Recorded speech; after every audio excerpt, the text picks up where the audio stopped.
Hi friends, Mukhtar Joshi. या व्हिडिओमध्ये आपण जिल्हा परिषद भरतीच्या संदर्भात एक नवीन अपडेट पाहणार आहोत आणि नवीन जाहिरात टाळण्याचे आदेश जिल्हा परिषदेला देण्यात आलेले आहेत. आणि आजचेच हे आदेश आहेत. आजच्या तारखेचाच हा GR आहे किंवा परिपत्रक म्हणूयात आपण. तर नेमकं त्यामध्ये काय सांगितलेलं आहे ती सगळी माहिती आपण पाहूयात. व्हिडिओ शेवटपर्यंत पहा आणि जिल्हा परिषदेची जाहिरात येणारच आहे मित्रांनो, त्याचे हे स्पष्ट आदेश त्यांनी दिलेले आहेत. तर व्हिडिओ शेवटपर्यंत पहा. या व्हिडिओला सर्वांनी लाईक करा, शेअर करा आणि विठ्ठल जोशी हे जे आपलं यूट्यूब चॅनल आहे ते सबस्क्राईब करा. जर तुम्हाला कामगार आयुक्तालय रेकॉर्डेड व्हिडिओ कोर्स विकत घ्यायचा असेल तर प्ले स्टोअरवरून विठ्ठल जोशी ॲप डाउनलोड करा आणि कामगार आयुक्तालय रेकॉर्डेड व्हिडिओ कोर्स विकत घ्या. याच्यामध्ये TCS पॅटर्ननुसार संपूर्ण सिलेबस कव्हर होईल असे रेकॉर्डेड व्हिडिओ दिलेले आहेत आणि फी फक्त 500 प्लस GST आहे. इतक्या कमी फीमध्ये संपूर्ण सिलेबस यामधनं तुमचा कव्हर होणार आहे आणि कामगार कायदेसुद्धा यामधनं तुमचे कव्हर होतील. तर या ठिकाणी पहा, 8/6/2026 म्हणजे 8 जून 2026चं हे परिपत्रक आहे. कोणी पाठवलेलं आहे तर पशुसंवर्धन आयुक्तालय महाराष्ट्र राज्य पुणे. कुणाला पाठवलेलं आहे तर प्रति माननीय मुख्य कार्यकारी अधिकारी जिल्हा परिषद सर्व.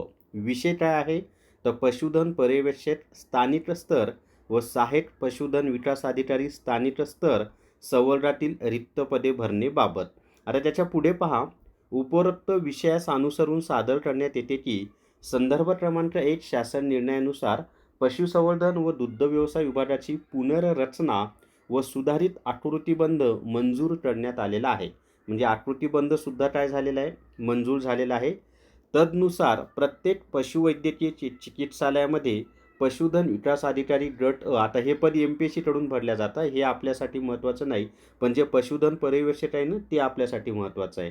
पशुधन पर्यवेक्षक किंवा सहाय्यक पशुधन विकास अधिकारी एक पद अशी पदे मंजूर करण्यात आलेली आहेत. म्हणजे एक जागा नाही, सहाय्यक पशुधन विकास अधिकारी एक पद अशी मंजूर करण्यात आलेली आहेत.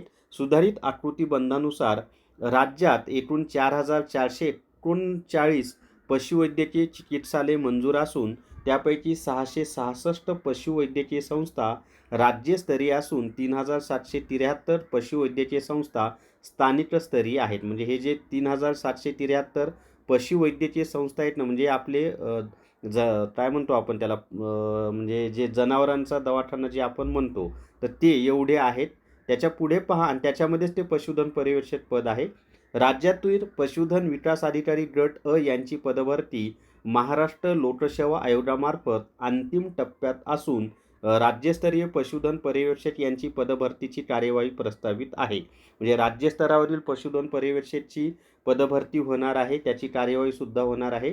तदा अनुषंगाने आपणास कळविण्यात येते की आपल्या अधीनस्थ म्हणजे जिल्हा परिषदेच्या अधीनस्थ स्थानिक स्तरीय पशुवैद्यकीय चिकित्सालयांमधील पशुधन पर्यवेक्षक संवर्गातील रिक्त पदे आपल्या स्तरावरून भरण्याची कार्यवाही तात्काळ प्रस्तावित करावी. म्हणजे लगेच ही भरती काढण्याची कार्यवाही करावी.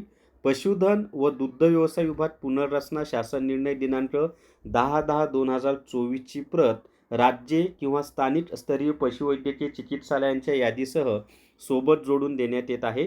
तसेच आपल्या अधीनस्थ सहाय्यक पशुधन विकास अधिकारी पदोन्नती कोट्यातील पदे देखील भरण्यासंबंधी विनाविलंब कार्यवाही करावी.